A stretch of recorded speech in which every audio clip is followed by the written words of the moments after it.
Herkese merhaba arkadaşlar, kanalımıza hoş geldiniz.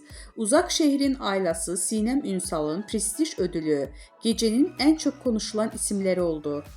Kanal D'nin ekranlarda yayınlanan ve geniş bir izleyici kitlesine ulaşan Uzak Şehir dizisinde Ayla Albora karakterine hayat veren Sinem Ünsal, bu kez oyunculuğuyla olduğu kadar şıklığıyla da adından söz ettirdi.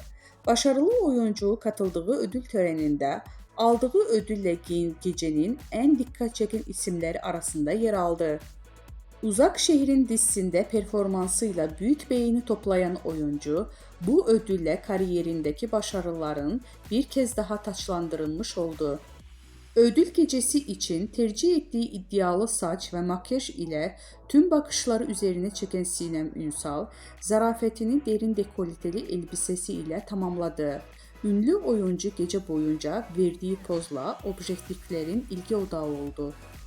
Sinem Ünsal'ın ödül törenindeki görüntüsü kısa sürede sosyal medyada gündem oldu. Kullanıcılar başarılı oyuncunun stilini çok şık, gecenin yıldızı gibi yorumlarda övdü. Hem oyunculuğu hem de tarzıyla dikkat çeken Sinem Ünsal, Uzak Şehir dizisiyle yakaladığı çıkış, aldığı ödülle ilk kez daha gözler önüne serildi. Bizden bu kadar arkadaşlar. Videoların devamlı gelmesini istiyorsanız da kanalımıza abone olmayı unutmayalım. İyi seyirler, hoşça kalın.